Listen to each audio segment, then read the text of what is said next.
Hey guys, welcome back to my channel. I just recorded my primer foundation and then I realized it wasn't even recording in the first place. So I'm back again. You guys don't even know that this happened. But anyway, we're starting afresh. Welcome to my channel. In today's video, I'm going to be doing a makeup tutorial and I'm going to be talking to you, just chit-chatting about random stuff in life. And I have a bunch of makeup sitting right here which are new. I have a bunch of exciting makeup that I wanted to try. I have the Charlotte Tilbury Airbrush powder. I have the Glowish bronzer, which I wanted to try for a while now. I have the elf blush. So just a lot of fun luxe makeup with affordable as well. So yeah, let's jump into it. So funny that I have to redo everything. I'm starting with the Proush Silk Blur Moisturizing Primer. I actually really like this stuff. Alright, so here it is. It is definitely not blurring like it says, but it's definitely hydrating. I really like the moisture it gives to my skin. It's got a little bit of fragrance, but I'm not that mad at it. And then we have the Huda Beauty Water Jelly right here. It looks so good. Just want to drink it up. It's so hydrating in the tube. You're just supposed to wear it and leave it on for 30 to 60 seconds and then apply your foundation. I love the spatula. It's such an interesting packaging. In the first go only, it's such a smooth jelly on the face. I'm going to leave this on, and while that happens, we can chit chat. What are you guys watching on Netflix? Because I feel like they've just stopped coming out with fun rom-coms. I recently watched Happiness for Beginners. It's just the latest movie on Netflix and it's pretty good. It's such a sweet movie. It's not like a regular rom-com. This woman goes for a hiking trip after her divorce because she just wants to reset her life, and she just meets the love of her life there, and it's really cool. I don't think they're coming out with good rom-coms. Yeah, I'm just missing it. So I'm going back to the old rom-coms that I love, and I'm watching it all over again, which is so funny. My mom and I were watching Grown Ups 2 the other day. I love the Grown Up 1, Grown Up 2, and also the Hangover series is my favorite, 1 and 2, my siblings and I love that. You know what? I also love a lot of Hindi comedy movies like Dhamal, Chup Chup Ke, Hera Fairy 1, 2, 3 was there? I'm not sure, 1 and 2. All the old classics Priyadarshan movies are so funny. Paresh Rawal, Rajpal Yadav, when these two are there, you just want to crack up. It's so nostalgic to watch those movies and laugh, and Veronica has not watched any of these and she doesn't understand the comedy, which is very offensive to someone who just laughs every second of that movie. But I try and get her to watch some of this and it's so funny. Alright, it's been 30 to 60 seconds and my skin looks fantastic. What is this, you guys? That's the water jelly. Oh my god, it's so good. It's as I massage it in, it just remains as a look at my forehead. It's literally like I got Botox on my forehead. Look at that shine. And it's a little tacky, which is great. Alright, so for base, I'm going to use a high-end and an affordable foundation because I want to finish all my foundations that lying in my drawer, you guys. I have a ton of foundations and I feel like they're going to expire in the next year. And they're all really great foundations, but there's only so much foundation I can use. You know what I mean? So I'm going to be using the Maybelline Fit Me in 220. And I'm also using the Givenchy Prisme Libre Skin Caring Matte Foundation. And I don't know the shade of this Givenchy foundation, but I feel like this is the only way I'll be able to finish my foundation, by mixing two foundations. I don't even wear a lot of foundation, you guys. I literally wear just a dollop and then concealer these days. But I'm going to be taking my nameless brush. Dude, I'm telling you, I still love the Fit Me foundation. I cannot get over it. It's one of the best drugstore foundations, period. Oh my gosh, you guys, my skin. This water jelly primer, dude. I'm telling, do you see that? I'm not even, look at that. It's glass. My skin feels like the glass skin effect that everyone wants. This is unreal. Oh my gosh, you guys. And my skin looks fantastic. This jelly primer, wow, it is my new favorite. For concealer, I'm going to be using the House of Makeup concealer. This is the Zoom In concealer in M01. And then I'm going to top it off with the NARS Radiant Creamy Concealer in the shade Medium 1 Custard. I'm going to set my face using the K-Beauty powder and also the Givenchy Prisme Libre Loose Powder. I'm going to be taking this puff that I found from Amazon, and then I'm just going to tap the powder in. Sometimes I dust it out, but sometimes if I add less, I just want to push the product in. And then this gives you flawless under eyes for days. Then I'm going to take the Nudies Matte Terracotta Tan by Nude Sticks, and I'm just going to put that all over the bronzing areas because I'm so pale right now. So instead of drawing lines directly, what I do is I like to take my brush, and this is the Rufa Beauty RB 18 brush, and I'm just going to do this and just apply it here with patting motions. I'm not going to rub it because it's going to move the foundation. So this is more of a bronzer than it is a contour. It's a very warm color. It's terracotta tan. It's got a reddish undertone, which I don't mind. So to maintain this kind of a glow, it's important to use cream products. I think they're the best to get like a very supernatural, glowy, beautiful face. And I think this is the trick to it, using cream products, okay? So just want to take that and blend it over your foundation, and it just settles so beautifully. Now I'm going to top it off with the Huda Beauty Glowish Soft Radiance Bronzing Powder in the shade 2 Medium. I've never tried this before, so ooh. It's a very warm, glowy bronzer. So I gotta do my nose contour, and for that you cannot use a glowy bronzer. You have to use a matte bronzer. So I'm going to use slightly cooler product, which is the Hoola bronzer, which is kind of the best in the biz. It really gives you that nice chiseled nose. I'm taking the same bronzing brush and I'm just gonna push that powder in like that. I don't want it to be very prominent. For my eyes, I'm going to be using this beautifully expensive palette. It's a luxe palette. It's the Pat McGrath Mothership palette. I love the name Mothership. Yep, it is so gorgeous. I've already done a tutorial on this, but I felt like going in with this once again. I'm going to pick up that taupey color, and I'm like feeling the lash line today. I'm using the PAC 260 brush to blend that out. Just get a slight smokiness on there. I'm like attempting to make it really like grungy and messy. Do you realize my mirror broke? Okay, I did like a very slight liner. I'm gonna take the M Beauty Co in 306 brush, and I'm picking this beautiful mauve color. I just want a slight soft pink. Honestly, these are colors you can get in like any palette, this magenta pink and brown, and that's why I'm like kind of using this palette also, because I wanted to try this palette out. But I also think you can recreate this look using any freaking eyeshadow palette. You know what's the biggest lesson I've learned this year, you guys, is that you gotta stop putting your life on a timeline. Every decision I took has led me to where I am, right? It's firstly taking accountability of your life. It's freeing to sort of take accountability for your life. A lot of us who come out of traumatic events, be it end of a relationship, marriage, end of a job, a friendship, fight with their parents, whatever is your circumstance right now, I don't know, but I feel like we spend a lot of time being angry, and you know, no matter whose fault you think it is, it led you here today. And you spend a lot of time being angry. I think it's one of the processes of grieving, right? The 5 stages of grieving.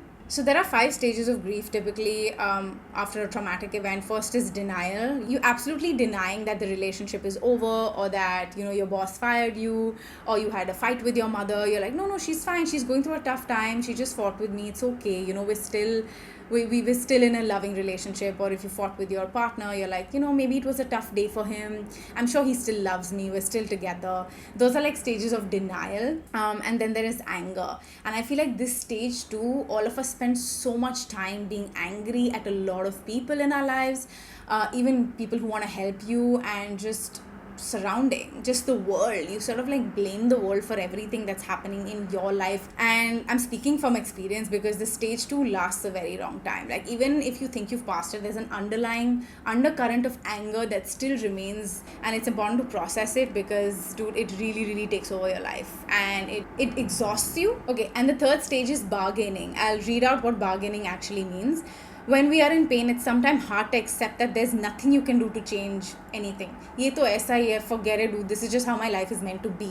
You know, we make deals with God, like we bargain it, and we want to believe that if we act in particular ways, we will feel better. It's also common to find ourselves going over and over things that happened in the past, asking a lot of what if questions. What if I had done this? What if I had done better at my job? I wouldn't be fired. What if I had not fought with my mom?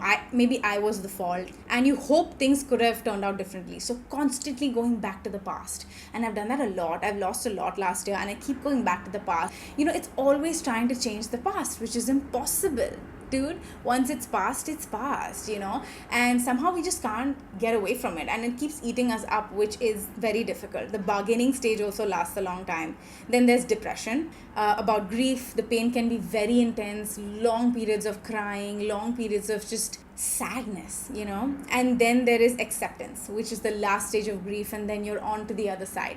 And acceptance is, you know, grief comes in waves, but it can feel like nothing will ever be right again. But gradually, most people find that the pain eases with time, and it's possible to accept that this has happened to you, and we may never get over it. Like, you know, I may never get over my separation, I may never get over the job that I lost, I may never get over that I lost my mom, you know, for example. But we can learn to live again, which is beautiful. That is acceptance, right? So, you know, all the beautiful memories that you had in your relationship, you can keep it intact. All the memories you had with your loved one that you now lost to death, you can keep that alive, and you can accept that, hey, this has happened to me. And I think that is such a strong feeling that comes very long. I have experienced the stages of grief. I have felt a lot of anger. I've done a lot of bargaining. I have done all of that, you guys. And sometimes you still do it. You know, the what ifs keep coming back to you. I'm going to use the Smashbox Always On Gel Liner in Fishnet. And this time I'm not winging it out. I'm keeping it rounded. Like I said, I want this to have a very smoky effect. Like, I love these sort of like sultry, smoky matte looks. I think I'm like into it right now. Look at how open this eye is. This is more like shut and sultry. Really depends what kind of a look you're going for. I usually like to keep my eyes open without putting kajal inside, but sometimes you just want it to be sultry. So coming back to what I was talking to you guys about, which is one of the biggest lessons I learned, which I said was timeline. I always wanted my life to be within a timeline, and that's just my personality. I like to control things around me. I think, again, all of what we have, all our traits, all our qualities come from our past, comes from our childhood, comes from minute smaller T traumas that have happened to us that have led us to be who we are today. Being aware and recognizing that, hey, I don't think this is a very good quality in me. I'd like to change it. I'd like to grow as a person. I think it comes after like a loss. It comes after either doing a lot of self-work. So either or, you know, I think all of us reach that stage in life where we're like, you know what, I don't like this about me. I'm a very angry person. I don't like this about me. I should start improving it. And this year, I realized that putting everything on a timeline put a lot of pressure on me. But I always wanted to do certain things before I was 30. I'm just saying, like, it put a lot of undue pressure on mini Mals because I had to grow up really fast. I had to buck up in life. And I didn't give myself ease, you know, like, hey, you'll be okay, like, you don't need to rush everything, you know, you're good, you've got a fulfilled life, you don't have to go into anything major so fast all the time. It's a big lesson, very valuable lesson to someone like me, because I want certain things to be a certain way at all times. Like, I cannot do with, I'm not a very fluid person. Like, I need structure, I need timelines, I need to know that it ends here, it starts here. And I feel like that's caused a lot of pain in my personal life, having to chase that timeline very quickly. Slowly I realized, hey, you know what, you really don't need to put a timeline. Who told me that I'm supposed to make enough money by like 28? Like, I'm going to use the Maybelline Sky High mascara for my lashes today. It's so pressurized to just work and earn money, and you gotta just, you know, step out and do this and do that, and I put that pressure on myself. And I feel like I needed time because I grew up so fast. I didn't feel like I got enough time to catch up on what the adult Mals needed. You know, what does the 30-year-old Mals need? You know, and every stage in your life is different. You know, you're different at 18, you're different at 22. It's phases of life that keep coming and going, and you change accordingly. If you are stuck in a place right now where you feel all your peers or all your friends are just getting married, engaged, having babies, or getting a fantastic job, getting into university, an Ivy League university, and you don't have the funds to do that, you don't have the funds to execute those big plans, dude, you have time. You have so much time if you take care of yourself, if you take care of your health, if you prioritize your health, you've got a lot of years ahead of you. Okay, and I know life is unpredictable, and live now, and you know, you want to plan for the future at the same time. It's all so confusing. It's one of those things where, is it meant to be, or is it fate and destiny, or are you designing your life? You know, it's so confusing. Like, this topic can be spoken for hours and it's inconclusive. Everybody has their own thought process of how their life pans out eventually. A lot of people think there's a higher power that's dictating our lives. Someone's already planned and made decisions for our lives. So let's just leave all decisions to God. I really do believe we can design our own lives. I really do think if we put in the work, I think we will reap the benefits of that hard work. I really do believe that, and then what follows through with every decision you make is yours. And so you got to be accountable for your life. And that accountability just freed me up. A lot of times you guys ask me how after going through so much you were still able to be a positive source to us and etc. And I go through a lot as well, guys. I go through a lot of low moments, but you know what? Accountability. I took accountability for my life and I just became a less angry person. I think blaming the world, blaming people, why me, blaming circumstances, it's very easy to do that because then you're not responsible for your life. The universe has put you where you are today, and then you can blame the universe, blame the God that you believe in, and just be like, yeah, that's why I'm here. No, there are so many reasons why you're there, dude. A big part of it is maybe you might have, steered your life in that direction, and so what? Now I'm going to change my life back up again. There's always room for change. There's always room for improvement. You can always come out of trauma if you're willing to work on it. You can always pivot your life, you guys. It takes a lot of determination and pain, and you have to go through the grief stage. But I promise you, once you do, dude, life looks differently, man. I use the Benefit Precisely My Brow and the Benefit 24-hour brow setter to do my brows. Before my lashes, I'm just going to do my blush. Now for blush, I have the e.l.f. Luminous Putty Blush, and this is in the shade, I don't know. I have no idea, but it's this pink luminous blush that I have. So again, the same thing, what I'm going to do is I'm going to dip my brush into this and then put it on my cheek.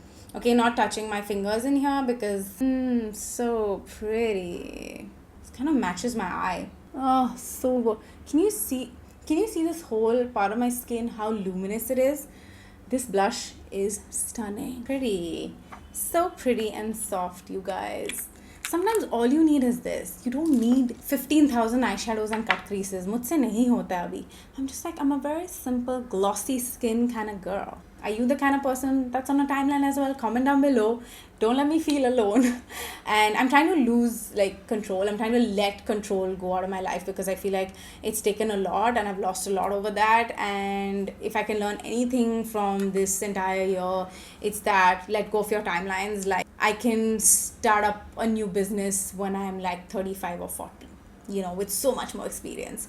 I can move to a new country when I'm 45 if I don't feel like it now. I can go back and study at 35, right? So there's who told you, Dee? We are so conditioned by society, including me, that I just needed and felt that I need to do certain things at certain times, and I'm just rushing life. And I feel like you gotta space your life out if you have the resources to, and if you have the time, just space it out. If you're 28, you do not know what the heck you want to do with your life, girl, calm down. You got this. You just need to find what makes you happy. Go back to your childhood. What made you happy in your child? Dancing, singing, drawing, working out, in the small gymnasium as a child. Maybe bring that fascination back again. And a lot of those things can be done as an adult, and you can earn income from it. Not everything has to look a certain way. You don't have to start a company. You don't have to be a CEO. You don't have to be an influencer. It's just like a trend of jobs that keep coming up every decade, and I feel like people find the need to stick to that. But you just gotta find what makes you happy and find a way to earn from it. That's important because you gotta earn money. I'm using the Charlotte Tilbury Airbrush Brightening Flawless Finish Powder. It's white. I don't know what this is. I absolutely have not read up on this. Yeah, it is. It's okay, gotcha. It's a brightening powder, so it's essential for cuts under the contour. It really gives you that slight bit of maybe center part of the face, under eyes. Alright guys, for lashes, I use the Naked Lashes by Ardell. I got this from the US when I went last year, I think, or the year before that. This is it, and it's super natural, it's just adding on to my natural lashes, which is great. I just love how this eye look turned out. It's so sultry. Okay, for lips, I've been loving the Makeup Forever Artist Color Pencil in Wherever Walnut, and this is such a beautiful color. It's gonna be so monochromatic because this also is similar to my eye. Okay, and for lipstick, I'm going to be using the luxurious Pat McGrath lipstick. And this is in the shade Beautiful Stranger. The lipstick wasn't going. I found a really beautiful dark brown lipstick, brownish pink, like very similar to my eye. This is the Color Chemistry Lip and Cheek Crayon in the shade Rosewood, and I think this is a better lip because if I use nude, it's gonna be again a nude lip. I was gonna put a lip gloss, but I don't think I will. Okay guys, so this is the final result. I love how feminine yet very bold this look is. It's super sultry and sexy. I didn't intend on doing a monochromatic, but it ended up being one. I hope you learned something, and I really hope you like reflect back on your life and think about what this past year has taught you and what is like one lesson you learned in this past year. I love you, and I will see you in my next video. Bye guys.